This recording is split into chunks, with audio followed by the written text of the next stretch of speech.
Hey guys, Garrett Love here from the Apple One, spelled with a 0. And in this tutorial, we are going to be making this. So, first thing you want to do is you want to go to Google or whatever your search thing is, and you want to type in classic Apple logo. Next, you want to go to the images section, and you want to get the biggest one that you can find. Make sure the colors are nice and that it is the actual classic logo, and really make sure that it is just like this. You don't want it to be some kind of special glossy thing, or you don't want it to be on a computer that someone took a picture of, and nothing like that. You want just a plain logo like that. Mine is like 500 pixels by like 350 some pixels, something like that. Make sure it's as big as possible and just plain, like just looks like it's on a piece of paper or something, you know. So then open up this with Photoshop. Just right click on it and open with Photoshop. And now that we have that, make a new image. I'm just going to name this Apple. Set the width and the height to whatever the resolution of your screen is. In my case, it'd be 1440 by 900. Hit OK. Just increase the canvas size a little bit there. And go over to this one and drag this right in there. Go to your drag tool. We're gonna actually, we can X this out too. Bring that up. Put this in the center of the image, because we want it to be centered. Unless you don't want it to be centered, that's totally fine. However you guys want to do it, I guess. I don't really care. So go to your magic wand tool. If you have this little guy, your quick selection tool, that's okay. Just hold it down and go choose magic wand. Set the tolerance to about 30 and start clicking around, so in the end you should have your Apple all highlighted out. Now this won't actually get the entire thing, so you might need to do some extra clicking around the edges to get the entire thing without any spaces in between or anything like that. Do a good job on this, because this will have a big effect on how good or bad your image turns out.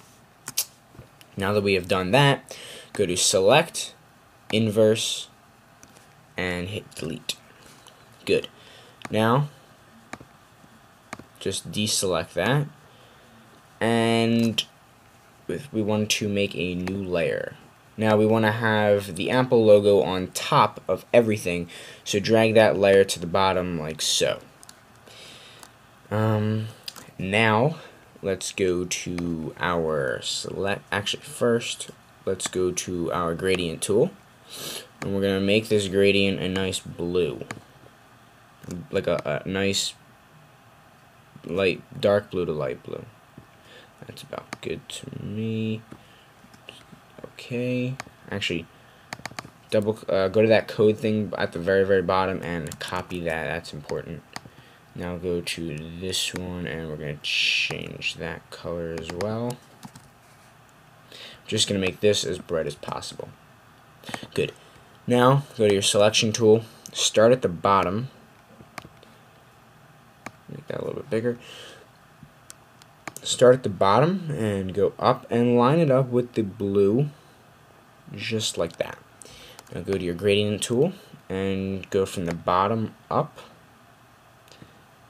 and that looks good to me. Alright, now deselect and go from the top to right there for the green. Go back to your gradient tool and get a nice green. So, I'm thinking right about there maybe. That looks good. Remember to copy that. Okay. Now go to this one and make this one the lighter one. Okay. So we're going to be making this. So I'm going to drag from the bottom up like that. That looks good. Now, do that same thing just for all the other colors, I guess. Now, we don't actually need to bother with the gradient. We can use our paint bucket tool, which I like to call it the fill tool. Make this, we're going to have an orange tint to our yellow, because that's what our actual yellow has. But if you can find one that is a good, really nice, solid yellow, that would be best. or preferred. Yeah, best, I guess. I'm gonna have to do these to all the other colors, which is kind of annoying. I have to repeat this process, but nonetheless, you do need hard work to make good pictures and whatnot. Make that a little bit darker.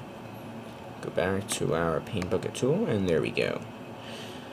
Now we're gonna select for the red, which has a little bit of pink in it, I guess you could say. A little pink kind of a tint. There we go.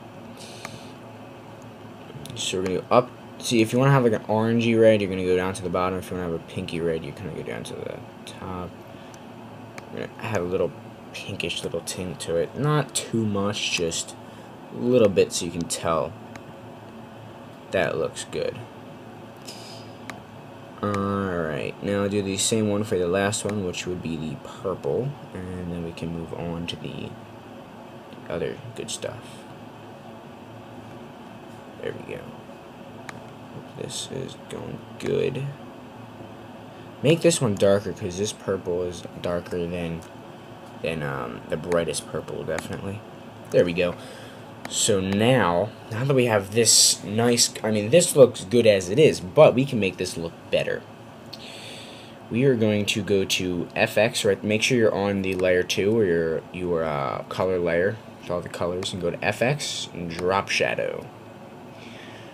Drag this to a 90.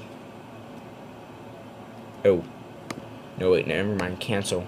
Forget what I just said about the making sure you're on layer 2. Make sure you're layer 1. We want to be on layer 1 and go to drop shadow. And now this is making more sense, and it's going to actually show us something. Go to a 90 so it's all the way down the shadow. And actually make that the opacity level like a 75-ish. There we go. What I actually did in mine was I copied this layer, like, I'm gonna say once or twice. You don't have to. Actually, we're not going to. We don't even need to have that third layer. But